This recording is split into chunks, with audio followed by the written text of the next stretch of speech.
welcome to Awake TV. So from today's episode and now on, we are having my co-host Sue Beckley to be joining me from now on to talk about several interesting spiritual topics. So today we're gonna cover about awakening and changing relationships. Enjoy!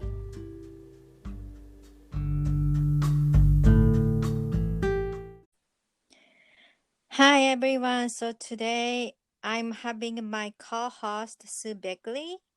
So she's gonna introduce herself, and from this episode and on, Sue and I gonna talk about a lot of interesting subject together and entertain you guys. So I'm introducing you, Sue Beckley. Hi, good morning. Good Um, morning. Beautiful day here. Um, I am a quantum healing specialist. I practice Dolores Cannon's QHHT and Candace Carl Goldman's BQH, which stands for Beyond Quantum Healing. And I also do spiritual counseling and light. I teach light energy work, and I'm really happy to be here today. You can find me on quantumexplorations.com. That's awesome. So Sue and I are colleagues. We both practice quantum hypnosis together. And Sue, tell me, how did you come to your own awakening experience? Okay, well, initially in my 20s, I was going to therapy. It was relationship therapy. And my counselor was not your run of the mill type psychologist. He was a special forces in the Army, Vietnam veteran who had worked with primarily. And although I wasn't chemically dependent, I was brought to him through a family member, and we had, a really great connection. So I was in counseling. I got married at a very young age and had a child at 20. And I was struggling. I was really, really struggling. And I was born into the Roman Catholic Mm-hmm. religion, and there were a lot of things throughout my life, especially as a child, that just didn't make sense to me with a dogma of the church. So I had those struggles going on, and I'd always felt that I had a deeper understanding of how life worked, but I just couldn't really vocalize that because I didn't feel that it would have been accepted. For example, if there was mm, I don't want to, I really don't want to slam my family, but there are some very deep rooted beliefs that I felt were passed along generationally, and I just didn't fall in line with a number of them. Especially with due to, according to rate, about racial issues. And as a kid, I just always stood apart from those sort of things. And, Mm-hmm. people were people to me. So there was some very early dissension from what my family norm was, and that's just one example. When I say race, with the dogma of the church, I remember my mom telling me one day that if the reason we try to baptize a baby so quickly is that if the child were to die um, without being baptized, then they would never be able to see the face of God. And I just remember, I don't know, I think I was around 9 years old. I remember just being absolutely horrified and going, that can't be true. The God that I know would never Right. deny anybody, the ability. So I'm in my 20s, I'm in counseling, and one day, because I had suffered a number of sinus infections, I would get a lot of sinus infections and migraine headaches and that sort of thing. And when you're raising a young child and you're working and you're finishing school, as I was, it just wasn't ideal Mm-hmm. to be sick like that. And my counselor, he was dabbling in hypnosis and regression therapy, and he's How would you like Mm-hmm. to be regressed and see if we can find, you know, the base, the core issue that is causing these troubles? And I said, yeah, let's go for it. And I was regressed and I popped Wow. into a past life. Yeah, I was well aware of the fact that I was still me and laying on his couch, and yet I was this big man from the late 1700s. I was a logger, and I Mm-hmm. lived out in the hills in West Virginia, Mm-hmm. very solitary life. And I was this big man, and so that was really cool because at that point in my life, I was starting to believe in past lives. Although Well, that went against the dogma of the sorry to church. interrupt, but So I was on a fence. I did a But thesis about reincarnation, and I'm a Roman Catholic too, or I was. In the old church document, they did actually believe in reincarnation in Catholic Church, and they took the that is my document away. understanding They that took document away somewhere because along it the way, wasn't yes, suitable for controlling people. Because otherwise, exactly. If people thought that they only had one chance at life, well, they better darn well step in line and get it right. Otherwise, and getting in line means listening to everything the church tells you, right? So it definitely was a control mechanism, but hmm I have the same gone. understanding, yeah, of what you're Uh-huh. saying. Right. And that's the same with a lot of the testaments, books in the Bible. I mean, there are Yeah. so many that were not included.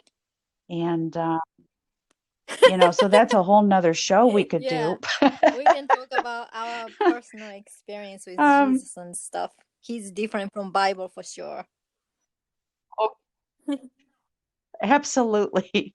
And, I have a current relationship with Jesus. It's not just that he was here, so long ago before we were born and he's not here anymore. I mean, I think the second coming of Christ doesn't have anything to do with him physically coming back. I think it's our realization of our Christ-like qualities, Yeah, of our his mission connection to the is whole. spreading But Christ consciousness entire place, not only this planet but everywhere else, because he's everywhere. He's in the ship, he's in other planets, he's everywhere, and he's doing his mission.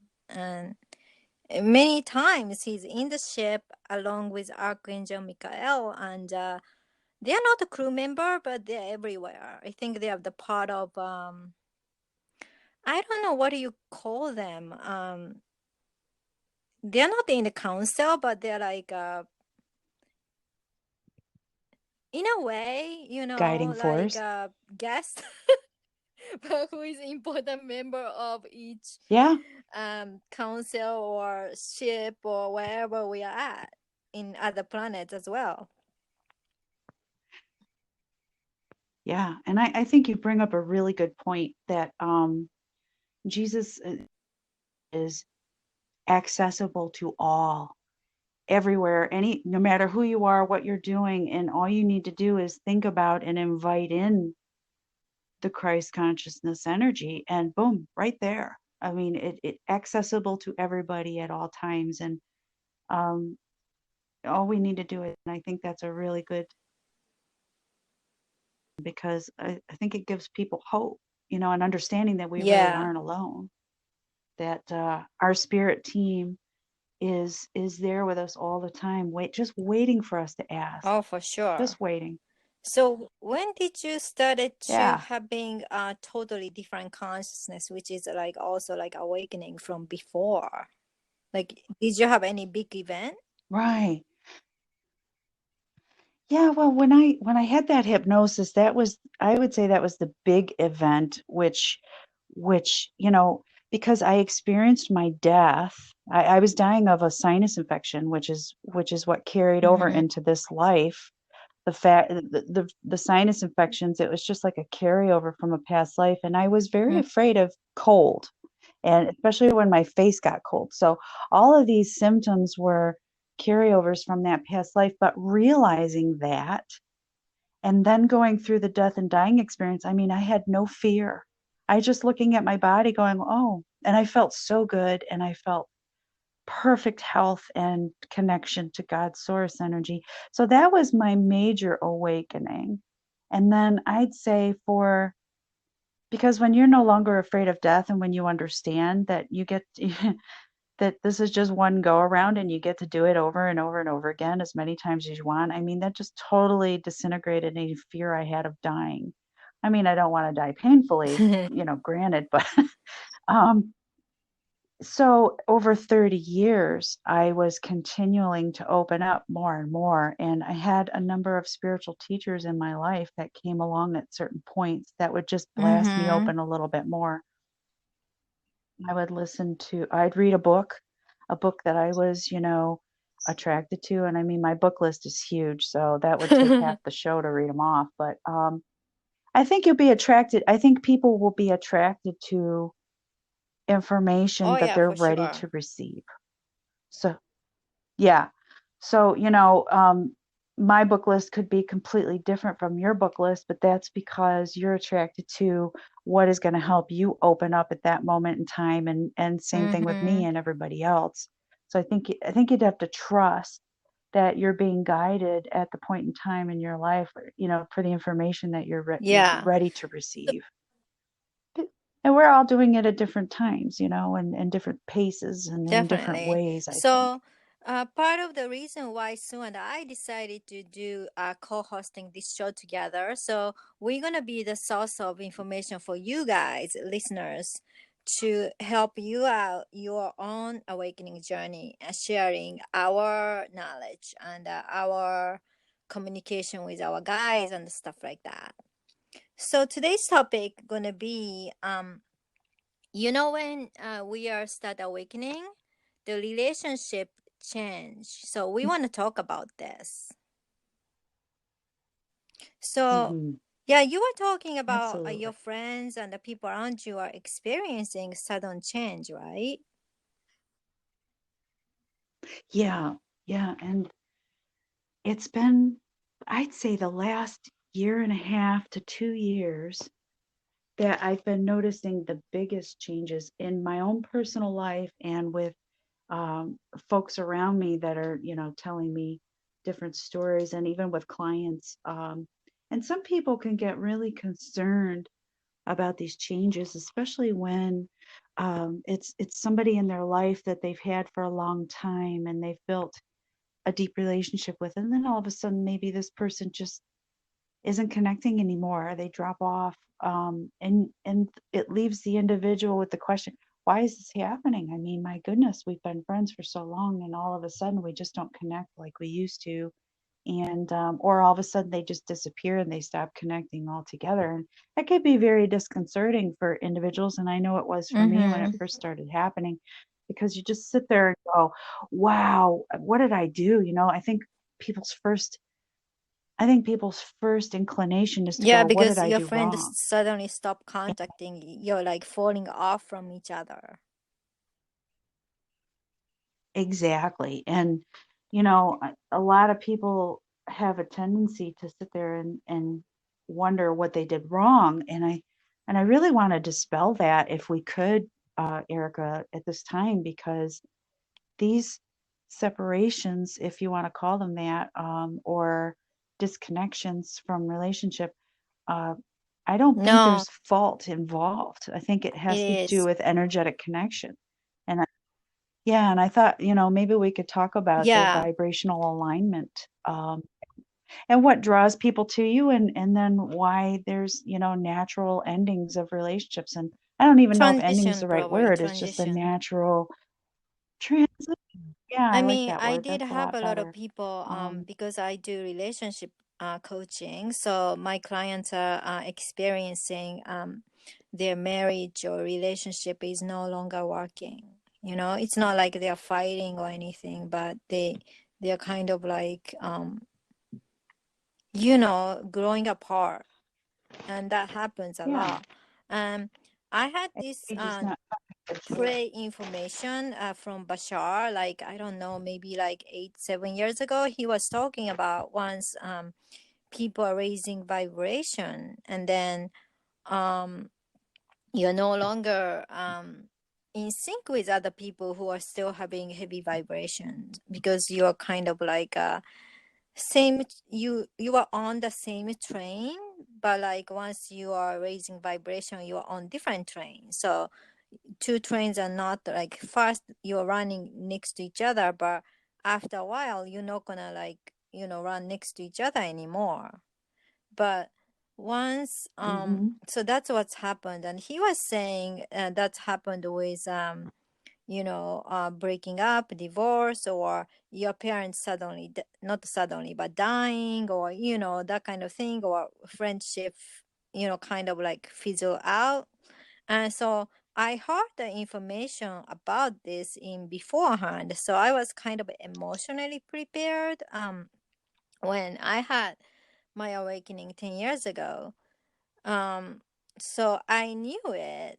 And then I also knew that the people who are meant to be in your life, they're gonna somehow catching up with your vibration, or they're gonna disappear for a while, and then they're gonna come into your life again.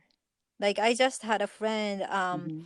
me and my friend, she's in Japan, and then we meet when I go to Japan, and then we're quite close, but we haven't spoken to each other for about 2 years, And she suddenly Mm-hmm. emailed me like, "Hey, I just met this girl who reminds of you, like at the cafe. So I'm emailing you. Like, how are you?" And I knew we haven't really spoken to each other for 2 years because our vibrational level is wasn't aligned, at that point. So I wasn't really pushing it because I Right. didn't feel like emailing her. It's not anything happened, but I wasn't. But I know, Right. like, once she catches up or whatever, we're gonna start talking again. I just didn't want to push it. Sure. Well, I think it's important to talk about the difference between knowing something, having knowledge, and internalizing that knowledge. Because as human beings, we might know something is good for us, and yet through experience with somebody, we may still want to, we may be hesitant to let go of that person or to give them Mm-hmm. their space, or to time with them because as humans, living, in a 3D existence or 4D or even 5D. But once we get to 5D, we're not going to have this feeling of separation. We're going to know that we're all one. But right now we're still in 3D, so let's talk about that. Um, we still have to go through a process of grieving, I believe. Some Yeah. people do, not everybody. Some people just have the understanding that you have and can accept and say, okay, this is just a natural time that's gone by between us, and we're not really connecting because we don't have anything to offer each other right now. I still love her, she still loves me. We're always going to consider each other and call each other a friend, but right now we're just not, we don't have anything to offer one another.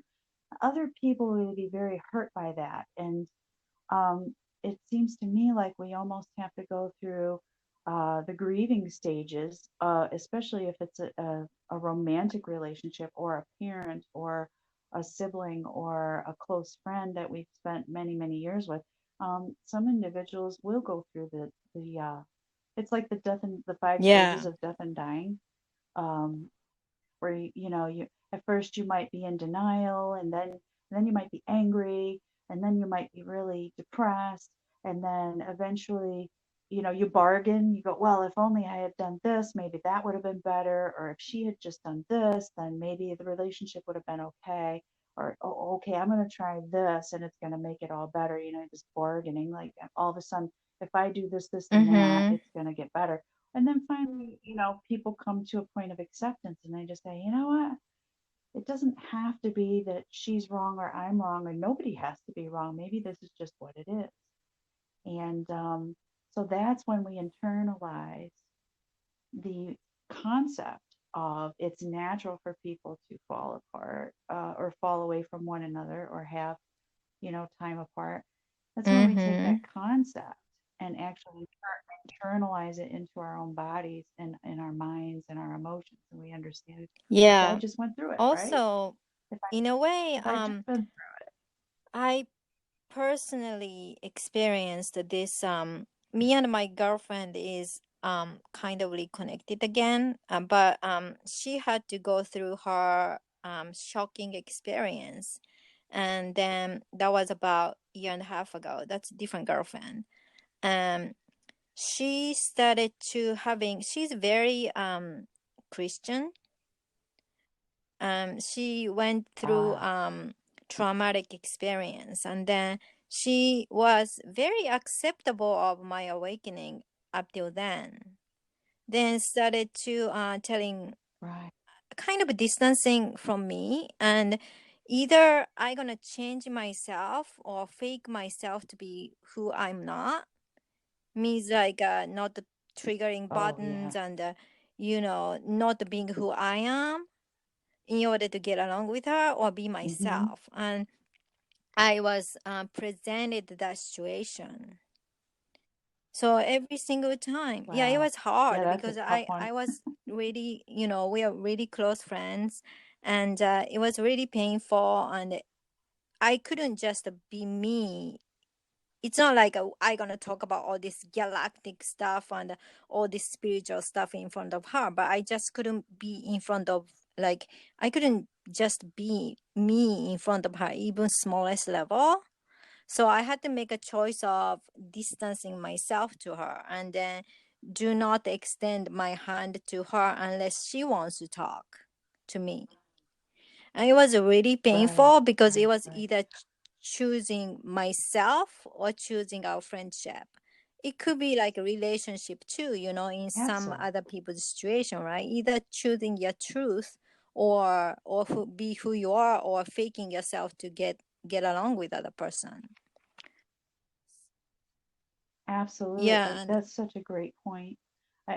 I feel the same way you do and I've been put in that position too. And I would venture to say that your understanding and work with the galactics are part of you. It's not like you could, once you became knowledgeable about that and you were internalizing that information and you were receiving the message and connect it to the galactic, it's not like you could cut that out of yourself. That's now part of you. So having a normal, quote unquote, normal relationship with somebody, I mean, it takes a lot of energy on your part to not talk about it because it's so much a part of you. And I feel that that's not being authentic to yourself when you have to do that. And I had to do that for near 30 years with my family because, hmm, boy, let me tell you, I had my awakening in my 20s and they were nowhere near um, following in line or understanding the things that I was becoming aware of. So, I mean, that takes a lot of energy to couch what you know to be true and to not talk about it in conversation, especially when things come up, especially when the family's challenged or there's an illness in the family or something along that line. And through both of my parents' hmm, death and dying process, I I still could only talk to my husband and my one son about my spiritual beliefs. And thankfully, I was able to talk to both my hmm, mother and my father months before they passed about my understanding of the afterlife and hearkening all the way back to that hypnosis and knowing that death was not a bad thing, that it was not to be feared. And both of my parents were willing to because, they're laying in bed and they're very ill and they're going through these things and they're afraid. And I was able to hand them this information and this hope that you're going to a really great place and you're not really going to be gone and you're going to hmm, see everybody again. And that goes in line with the Catholic religion, but not to the level that we understand it. Okay. They were able to open up to that, but it wasn't until they were dying that I could hmm, have those discussions. And so when you're in your regular circles, I think I think it's kinder to yourself to be a little bit discerning on how much time you spend with those individuals that are not in alignment with your understanding of and how how life much you works and open your up beliefs. yourself too, because And I don't talk about my awakening or anything like in front of my family because my mother is Uh-huh. sort of a narcissistic, borderline kind of person. So I know she she not gonna get that, you know. And my father's side of family Right. probably get Right. it because they are very vibrating high vibration and unconditional love. But um, Hmm. it's just it's just you can feel how much you're accepted by being truly who you are by each person, like either family member or friend. So you're just gonna use your discernment to, how much you open up. But it's quite painful if you have to, keep the distance from someone you consider very, very close. Right. Right. It is. And I have a family member that I love very dearly that I haven't spoken to for 2.5 years now, except for my father's funeral. We talked on that occasion very briefly, but I will say that one of the reasons I think it is painful for those kind of separations is that we have this socially programmed belief that because it is a family member, that we have to do everything we can to keep that together, that we have to spend time and we have to fix the relationship. At least that's my experience in this life, is that it's a Yeah. social conditioning that oh, what do you mean you don't talk to so and so? They're your brother or your mother or your sister or your uncle or whatever the relationship is. um, it's like people want to guilt you or think that you should feel guilty for Mm-hmm. not having that connection.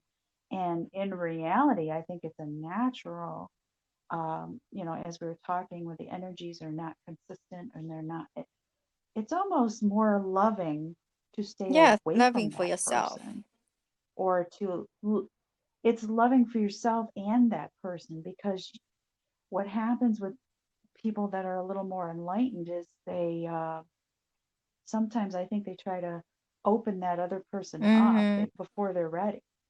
And that's not really helpful to that person, because all it is causing a clash of the energies.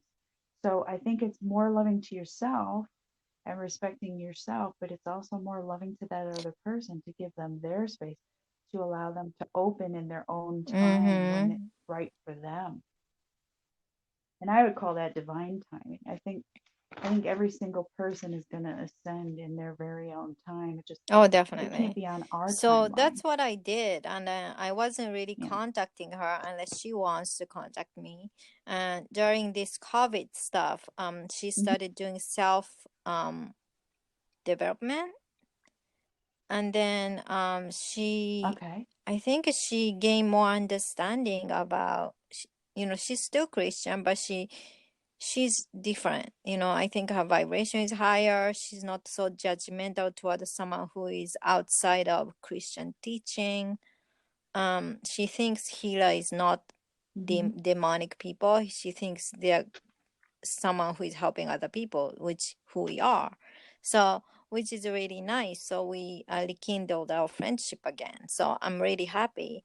But it was really painful for me to keeping distance and to respect for me and respect her space. Was heartbreaking. Right. Yeah. And I'd have to agree. I'd have to agree that, it's been very similar for myself and this family member that I was telling you about. There are times where I've known this person ever since I was born. So all my life. And I had these visions as a child of what we would be at this stage in our life to each other and to each other's families, and it just isn't right Mm-hmm. now that way. And so there are times, and if I'm not staying present, if I'm looking into the future, that's Mm-hmm. when it hurts the most, right? And I think that's the definition of anxiety, when you're putting worry or thoughts into the future that haven't transpired yet, that's when we start Mm-hmm. developing anxiety. But for me, it was sadness. And again, I think that goes back to what we're taught as children of what family is or what close friends are. It means you do anything to keep that relationship together. And honestly, that's not what love is, in my opinion. It's it's it's keeping yourself whole, and then when you have something to offer someone else, when they ask or when you can feel that they need it, then you're able. But if you're with somebody and they're draining you, and maybe they're not even intentionally draining you, it's just that the conversation or the relationship is just Mm-hmm. so difficult to maintain, and you have to be walking on eggshells all the time, and you don't want to offend them, and maybe they don't even know that they're offending you, Mm-hmm. because they're a little bit asleep, right?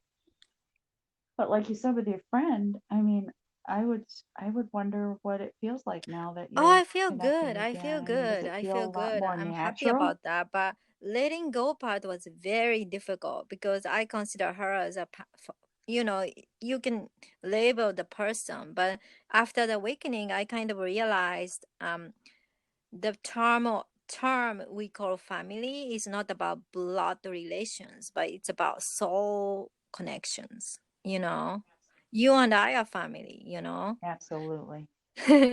so like Yes, we are. um I Yeah. came into that understanding, and this friend is part of this family I consider, and then I have to respect her space and I had to respect myself, and it was heartbreaking, and I'm happy now, like we're back into together, so I'm really happy about that, but it was really painful for me.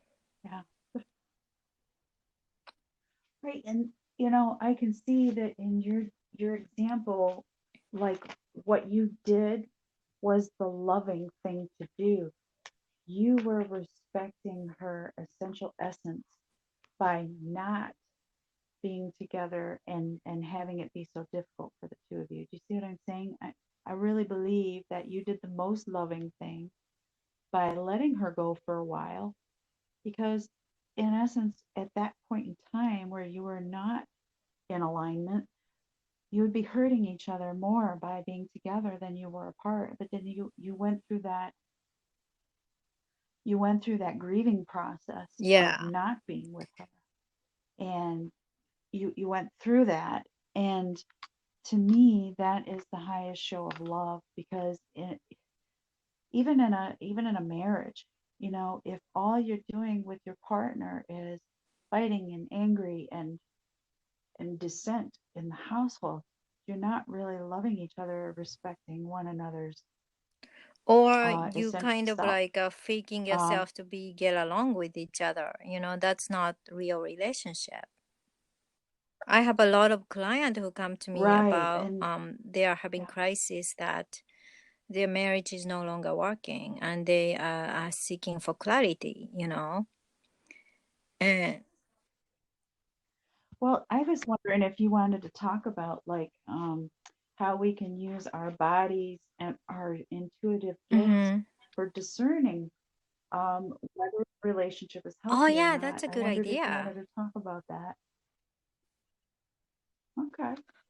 Well, do you want to start or do you Yeah, want me you to can start? start and I add something if it's missing. Okay, sure. Um, so I did take a couple of notes, but the first thing to discerning whether the relationship is right, to stay in, I believe. And I don't like the word right and wrong, but for this conversation, I think you guys know what I'm talking about. Whether you want to stay in this relationship, whether it's worthy of your effort. So I think first of all, you have to figure out, okay, am I awakening? Yes, I'm awakening because I'm asking this question. So is this other person awakening? Or if they're not awakening, are they willing to put the work in? Okay, so there's the first question, and that's a mental question. That's just sitting down and looking at the evidence and saying, are they willing to put some Oh, work I in want to it? And add then something after in. that, That's a lot of I my think you're twin flame client come in because a lot of divine feminines they awaken or they are going through their awakening journey, and their counterpart of divine masculines are in deep sleep. So they're not doing any of their work and right. they're not really into spirituality. And you get to the point like, okay, I'm awakened and he's sleeping. And is he going to put any work toward our connection?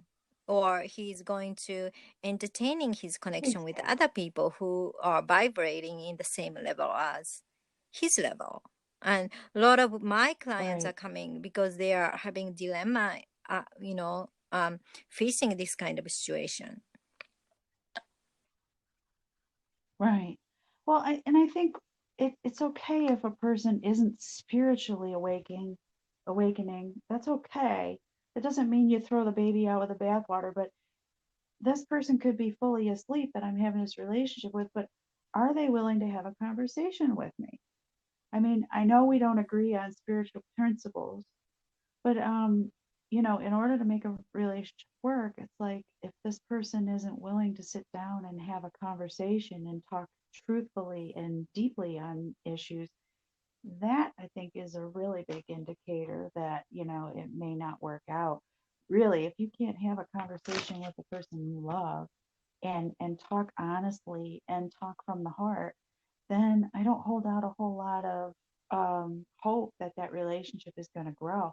And if I'm growing and you're Yeah, not if growing, both of it's not them are going to not work, growing, it doesn't right? necessarily at the same speed. But if you are not inspiring each other to be a better soul or expanding yourself as a soul, it's just that Better the version of relationship themselves. is dead end.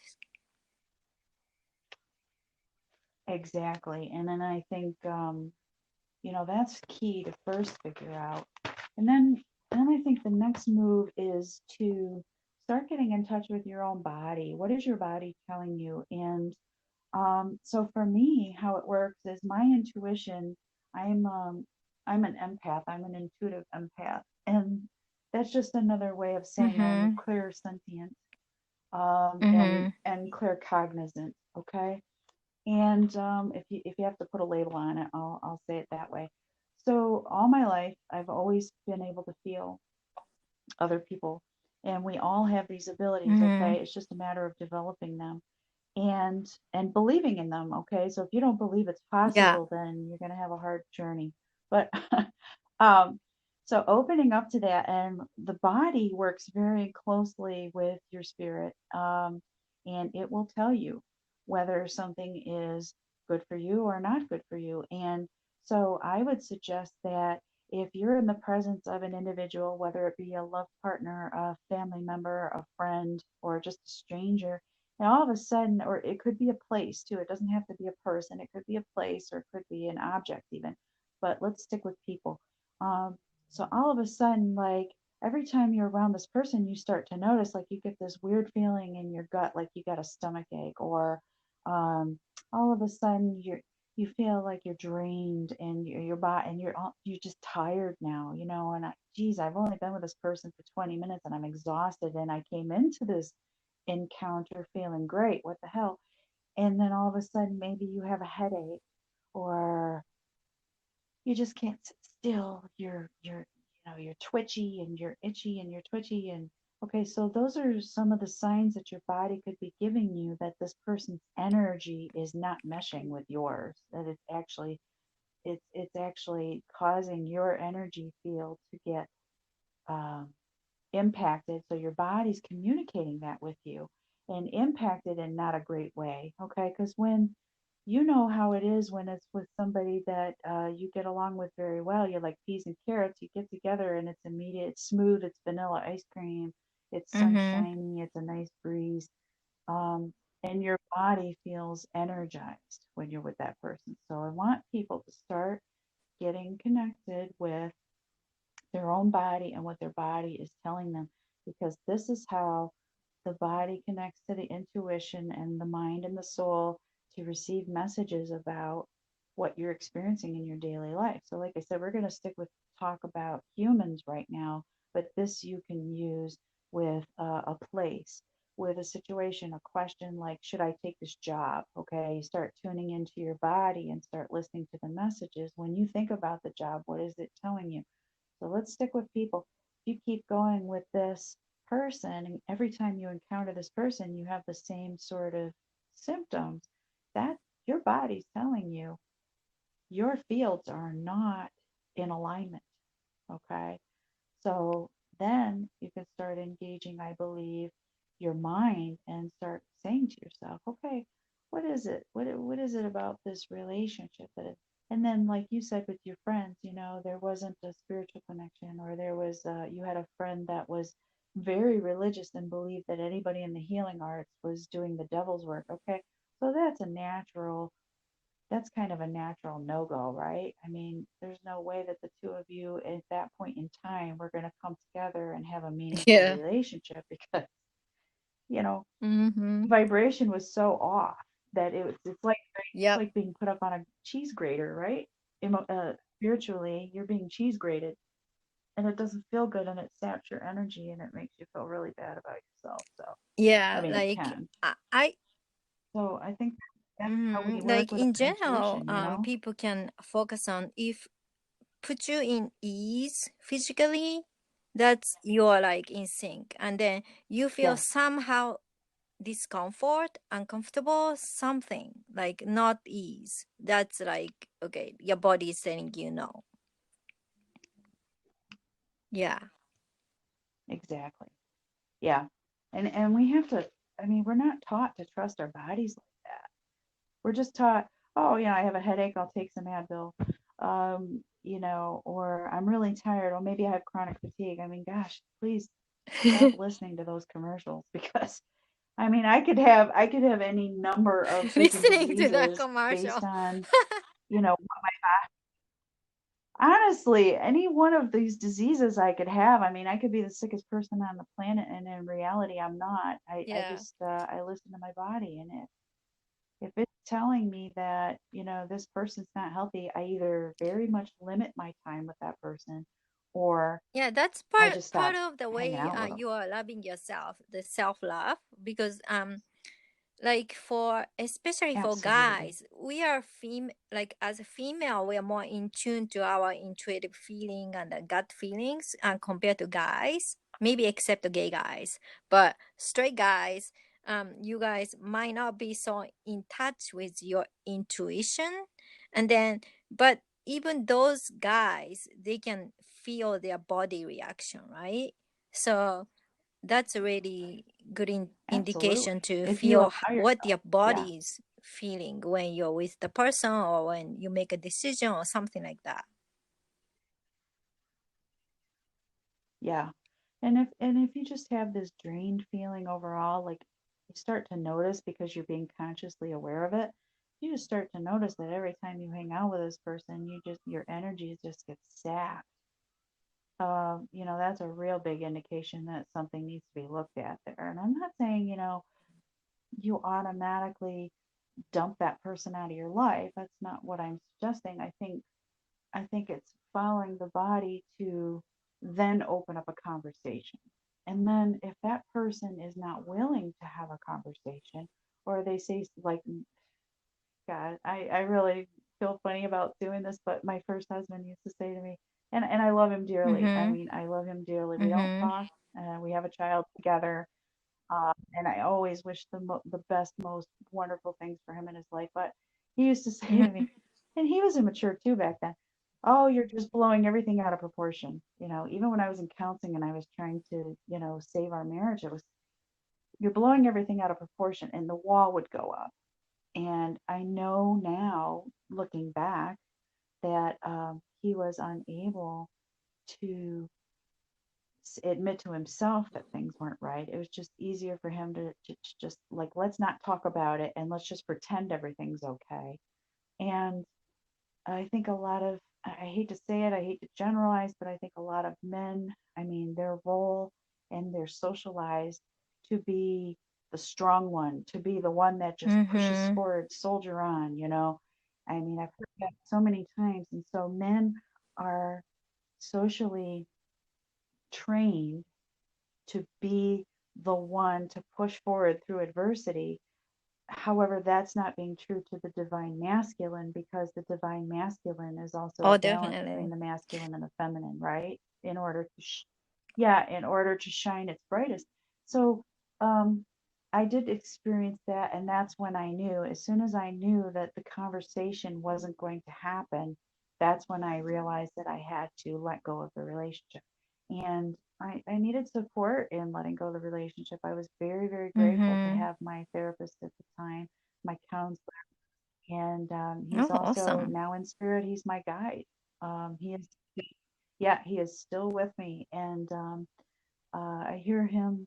I'm not super clairaudient, but at times I am. And so there are days where I just hear his voice Wow. very prominently in my mind. Mm-hmm. And I call it a memory, you know. Like when I'm talking to other people, I'll say, "Oh, I remember Bob used to say this," but really, in essence, Bob is talking to me right now and saying, Mm-hmm. "I, you know, whatever it is." But again, getting back to the relationship, like once you felt in your body, and men are going to have to work a little harder at this because they are not socialized to do this. They're not But it is supposed to be in touch important with to their get in feelings, touch with right? feelings And because so you they can have, keep on going and keep on it is. pushing and keep on pushing because you're gonna break down. Yeah, and then you know what happens to men who start getting in touch with their feelings? If they happen to be foolish enough to tell their friends about it, their Woman. friends say, "Oh, you're turning into a can I?" Yeah, yeah. The derogatory Yeah. word for the Yeah. woman's female anatomy. You know what I'm saying? Um, yeah, I mean, I've heard that too. I've seen it, I've heard it, and it's just like, wow, they have a higher hill to climb because being born into a male body, society has put so much on them to not feel, to don't you cry, don't you cry. So, willingness, like I said, we talked about in the beginning, willingness to work is key, whether somebody's awake or asleep. And the willingness to And heal then, too, because unless and I think, you feel, how do you know, feeling your emotions or feeling your pain is first step to heal yourself, right? So it is very important to get in touch with that yes. part of you. And by doing so, you can start walking in your self love journey, which is the base of any relationship. If, any of us want to have a really healthy relationship with someone. Yeah, and this is going to be like it's going to sound like a shameful plug, but it really isn't. And this is where, because as I said for myself, I was glad to have the help. This is where you need to connect with somebody who does quantum healing or does relationship coaching like Erica does, or get involved in yoga or get some Reiki healing. But I think the quantum healing and the spiritual counseling is really important because you can get the answers through the hypnosis of where your main issues are. If you're not aware of what your issue is, That too. then how are you going to work on it? Right? So, yeah, a number of the men that I've worked with in hypnosis, they come out of it. We have the Mm-hmm. pre or the post session discussion. Uh, take notes and I record it so they can listen to it again later. But a lot of times they come out remembering certain things, the poignant things, and they'll say to me, "My gosh, I didn't even know that that bothered me." Something that came up in the session, and when they were 8 years old, so and so, their parents broke up, and another person came into the picture, and that person was, not healthy, and good influence. That these guys are like, gosh, I did not realize that individual, that I was so traumatized by that, or that I was hanging on to wanting my parents to get back together so I wouldn't give that other Mm-hmm. person a chance, for example. So I think coming to a practitioner who knows how to guide you through your subconscious, who knows how to help you connect to your spirit team so that you can get the messages um, from your spirit team of what you need to work on or what you need to be aware of. I think that's really, really key for a lot of people because how do Oh, you work on definitely. something if you don't That's know why, the like, problem, quantum hypnosis is super right? handy and part of the reason you and I practice and offer to the clients. Absolutely. I mean, I can do in one day what what personally took Mm-hmm. me 5 years to get to. Literal, I'm not kidding. I mean, I spent 5 years plus in therapy, going every week without fail, and paying money into that. So if you add, uh, every week, 52 weeks times Yeah, $20 that's a lot times of five money. years, right? The session, the session cost and my time and my effort and everything else. I mean, the session cost for quantum healing Mm-hmm. is a Definitely. freaking bargain. Definitely. Right. So, there's just that. But I mean, for me, the awareness and when I was hypnotized back in the day, I think that was the setup for me to do this work because I had been hypnotized several times when I was in therapy, and several different things came up in my Mm-hmm. lineage, my generational line, not aware of, that I then very quickly became aware of, and I was able to accept. And see, this is a big part of my awakening. I was able to accept that my parents and their failings, or what you might call failings in life, um, happened for a reason. I mean, the way that they were brought up and the Mm-hmm. things that they brought over from past lives and the things that, so all of that kind of stuff is what we call our baggage. Um, but a lot of people don't realize that our baggage in Oh, this life definitely might not connected to be past just in lives. this And life. then also, you can reconcile, if someone is coming from not ideal family background like myself, having a narcissistic mother and stuff, you can reconcile yourself by getting Akashic record reading, which I offer as well. And then you can kind of understand the soul contract between one person to the other. Then you don't have to be so emotionally stick to, okay, this is how family should be, this is how mother should react, and treat children, blah blah blah blah, this is how ideal family should be, blah blah. You can just let that go. Absolutely. Yeah, you could give yourself a huge break too, because when you get a look into those scenarios, Mm-hmm. things start to come into place and make sense. Oh, this is why I've been afraid of authority figures all my life, because of this. I mean, I've had that in my own quantum healing sessions, and you did an Akashic reading on me, and we found some things that made some real sense. But I mean, in past lives, I've been in a position where I was, for example, my life as a, um, oh, my mind just went blank. When I was living in England and I was an Irish, Mm-hmm. I had a shop by the ocean. I Mm-hmm. think it was around the cliffs of Dover, around there.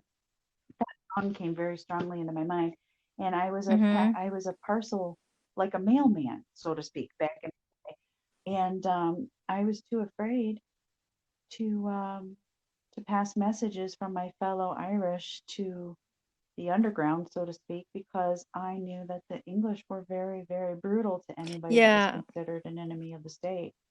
And so that's one thing that I didn't know that I found out. And as you were doing my session for me and my Akashic reading, and that really helped me to understand why I have in this life a And for serious American distrust folks who don't know of too much authority. about Irish Um, culture, I'm gonna put a little more cliff note here.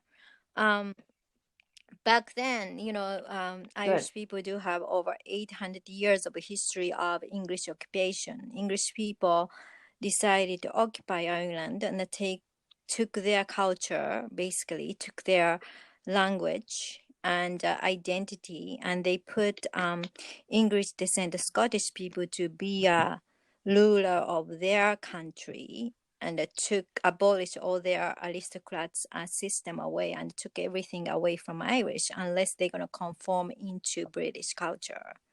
So, Right. Easter Rising and stuff happened, and then a lot of Irish people wanted to have their independence as Irish people for Irish people, Ireland for Irish people.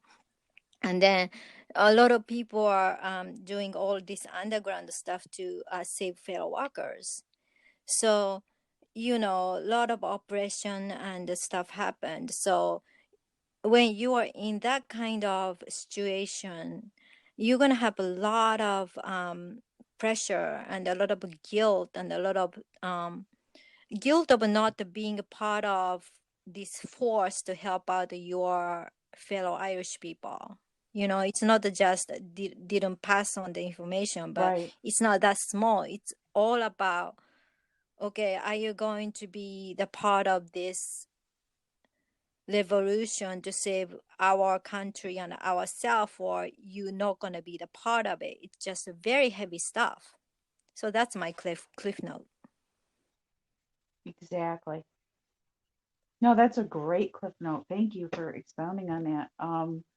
Yeah, I felt during the hypnosis all of the fear that I did as that man in that life, because England would literally uh, strangle individuals, eviscerate them, which means cut them open through the stomach and pull their intestines out in front of their face. And then once the individual died, they would cut off their arms and legs and hang them up in the courtyard. So that was a lot of fun. And I was terrified, absolutely terrified. And yes, the guilt of not standing by and assisting my countrymen. I mean, it was all this, just this big ball of wax that I was unaware of. And once I became aware of that through our session, it helped me put Yeah. a lot of pieces to my puzzle together. Because, as you know, I was the cowboy in the one life, and well, I was the saloon keeper anyway. And I was in a very similar situation where I could see that the sheriffs were not necessarily on the level, and the bad guys weren't all bad. So I just Mm-hmm. stayed in the middle and didn't get involved. And another lifetime of not standing up for what I thought was right. And so in this Mm-hmm. That's lifetime, I'm good. clearing a That's lot of good. that. But it's very good to know that this is part of what my heritage was, and that I could get Yeah, yeah, connected to that and definitely. heal it. And And you did, didn't you? going back to the racism thing, you're not gonna have too much judgment with other culture anymore after you go through a lot of um, past life regressions, because you've been into that culture as well. you know like you've been black, you've been white, you've Absolutely. been Absolutely. Asian, you've been whatever, you've been even galactic being. So it's like once you did live that life, which we all did, like I've always felt a really strange feeling about Asian culture because I wasn't really born into that culture too much in the past lives. But by living Hmm. in the culture, you're gonna remove prejudice toward why they don't have any individuality, why they're always having group minded, why do you have to sacrifice your own freedom and individuality for the sake of the group and the society. I still have like uneasy feeling about that, but I also do have understanding why people do that, in order to have a harmony and stuff like that. Hmm. They have more they decide to sacrifice their own need, so they can have harmony. So I do have an understanding about that, but unless you experience, the culture as a soul, it's difficult to come to the understanding, when you are born so many times in Europe or something like that. Absolutely. Or for example, like, you know, or here in America. I mean, I remember I was 20, I think maybe oldest is 21. I was a soldier from the northern, you know, part. and then I was in Civil War, and I died for my country, and I didn't have any regret about that. That wasn't too traumatic past life, but it kind of made sense to me that, and so Hmm. many other lifetimes I was here in the States. So it kind of made sense why I never felt so strange to immigrate into this country and be the part of the, citizen, because I felt so home here. And Hmm. it kind of made sense, like, okay, I was in Right. Boston, I was in North Carolina, I was in South, I was in everywhere, it kind of made sense to me. And it kind of like put you into a global point of view. You no longer look at yourself as a part of nationality or a country person, but you're gonna look at yourself a member of the planet, like member of Earth, member of the global community, instead of, okay, like, I'm American and I don't care about other people. Not like that anymore. Because Yeah, and not only that, when we have our spiritual awakening, we start to become aware and feel on a soul level that we're connected to all beings, that we're all one, really, having separate experiences. And so, what you just said, I think, is so incredible because, um, and so true. I mean, okay, so say you have an individual who feels like maybe they haven't had many past lives or whatever. It's entirely possible, but that doesn't mean they're a new soul in the sense that they're unaware. I mean, they oh, might some have of them are so come new. from the They galactic, never they've they never might be been to Earth. Pleiadian Some of them are old soul like us. Some of them are so new. originated here. Makes Yeah, but they're new, but they're not. Oh yeah. They're so enlightened when they come. That Earth, Earth's density is so traumatic that it's almost like they wig out and they just don't know how to be in this world, and then all of a sudden they have their awakening, and it's like, oh, that light bulb goes off, that I came here to help with this ascension process. And yes, I had to feel, like you said, I have to feel what it's like to walk a mile in their Yeah, shoes and that's what, before I can turn after around and all, help we've them, been all doing, born right? into other planets, and born into other dimensions, like a high dimension to lower dimension when we're descending to Earth. And then by doing that, also we are kind of easing ourselves up for I guess easing ourselves to get easy to live on Earth eventually, but we're gonna have understanding on someone who is totally different from you, and you're not gonna be judgmental, you know, toward Hmm. others. Yeah, and how do we do that? We do Yeah, that by or live experiencing the live with. pain and the dynamics. And then we rise from it. We rise from it because it didn't kill us and it didn't, and then we have our awakening. We go, oh, okay, that's why I went through all of that. So that I can turn around and understand on a feeling, on a visceral level, what it's like for other people who are going through similar things. Because I've experienced it, I can say, Yeah, oh, so I know how that feels.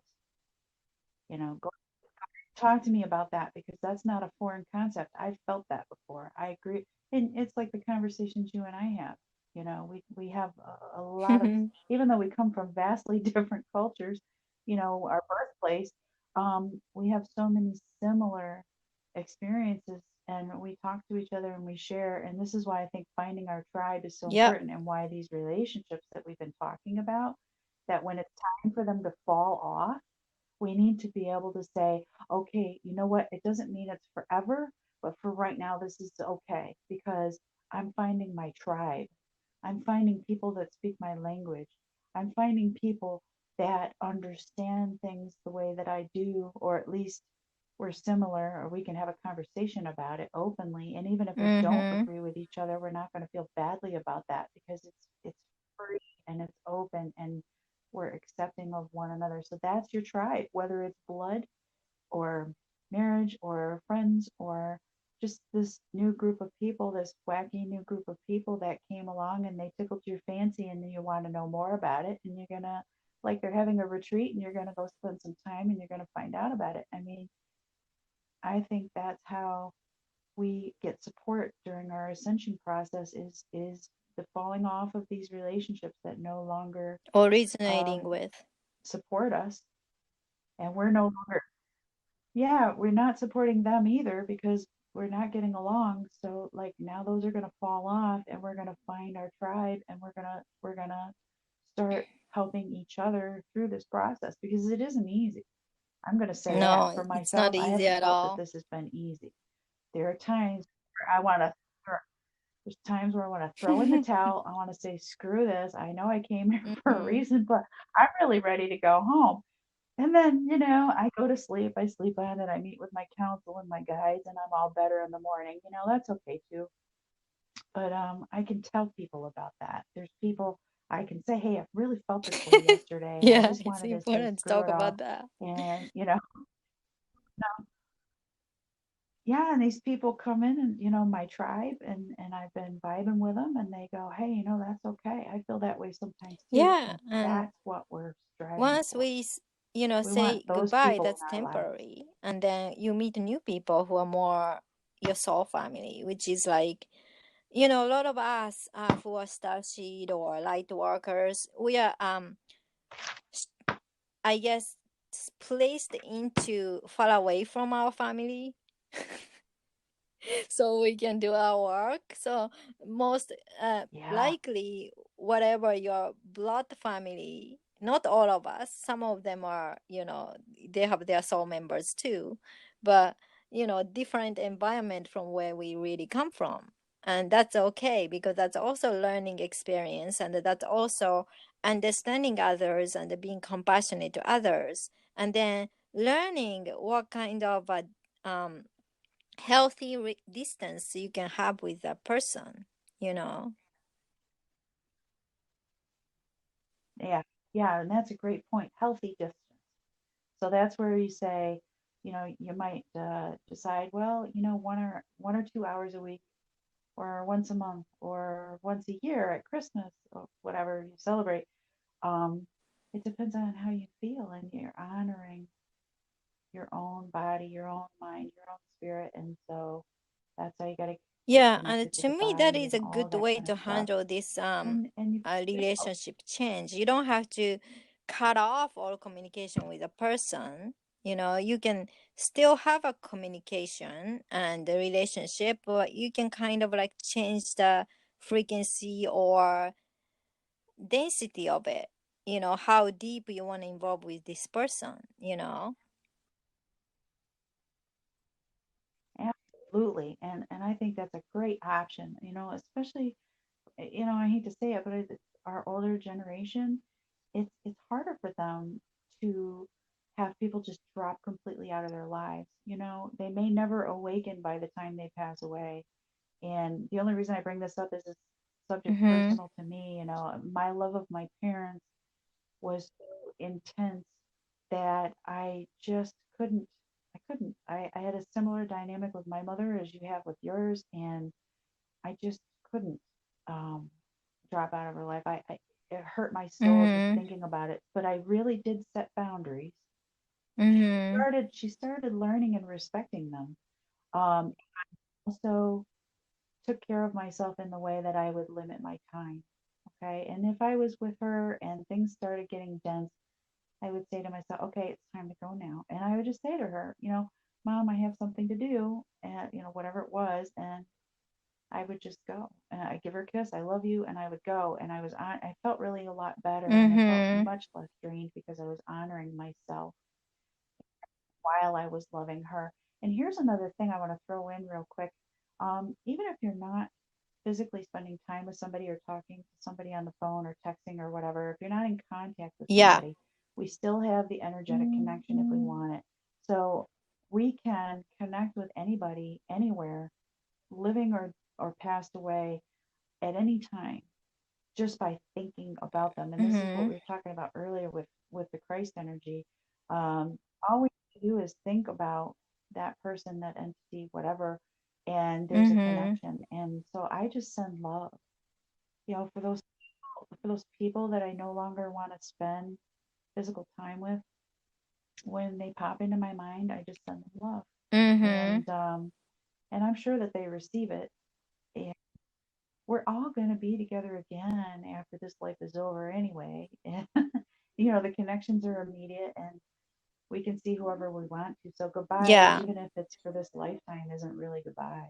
Mm-hmm. In It's just other form it's or just other see you kind of later is what it relationship. is. So you meet the person for the reason, no matter who they are and what kind of relationship Yeah, you did have or you're having. So, I agree. that I agree. relationship continue in one shape or form. Absolutely. So, I mean, being that we are all one, always connected, you never Mm-hmm. really say goodbye. It's just until I see you, until I Right. see you again.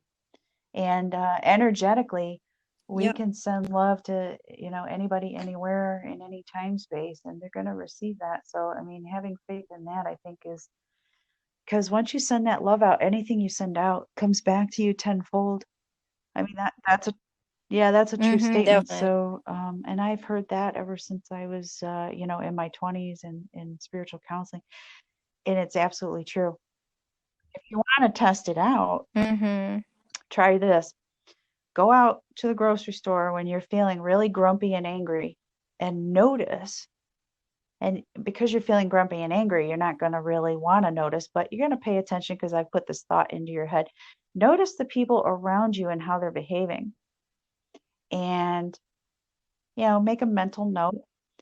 And then once you get feeling good and in a good space, do go to the same store and send out your love in your mind to everybody around you and notice what you encounter.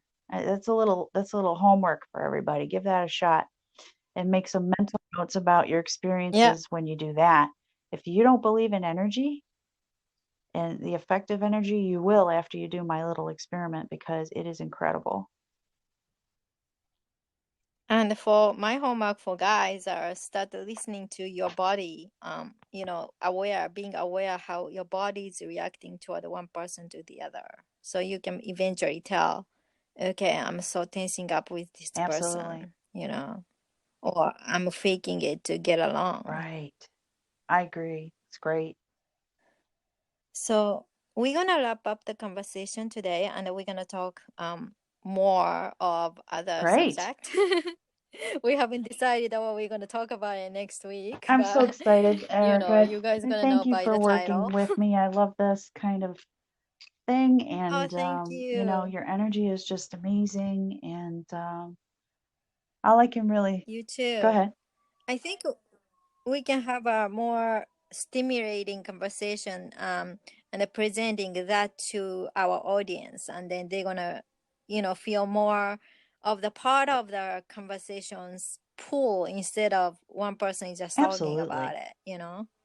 It's more like inclusive instead of I hope exclusive. so. That's my intention. And, our intentions are everything. So if you just, everybody's just moving towards finding their next level, I think it's all going to work out. Have some faith with that. Yeah. And with Erica, she's amazing, and I can't recommend her enough. She has insight and ability to work with spirit that is just incredible. Yeah, we both of us are very good at what we do. And if you guys need help, contact us. But, you know, besides that, just, we want to share our knowledge and our experience and share that. That is part of our stuff we want to do with you guys because we live here as a part of a Yeah, it society, really reminds me the of that planet song Earth. by oh, So, now I'm not going to you think of know, his name. we might. Um, where it's like, when you get to the top, turn back around and help the next one up. Oh gosh, it's a country song by one of my favorite artists, and of course, it won't come to me now that I'm trying to draw on it. Tim McGraw. You know, when you get to the yeah, and I'm not saying that we're at the top, but I'm just saying, Oh, cool. we might be We might be somewhere where we five have something to steps offer, ahead and than you and the guys, teacher is the student and the student is the teacher, and it's all good. Yeah. I'm just thrilled to be here with you. we're just sharing, we're not teacher, we're just sharing because we are like, no one thing more than another because we have been awakened maybe longer than some of you guys. You know what I mean? So next week we're gonna have some more interesting topic and share with you guys about. So thank you so much, Sue, and I'm so happy, Sue is joining with And thanks this for having me. See you Awake next week. TV podcast. Bye See you bye. next week, everyone. Thank you so much for listening. So I see you guys for next Friday. Bye.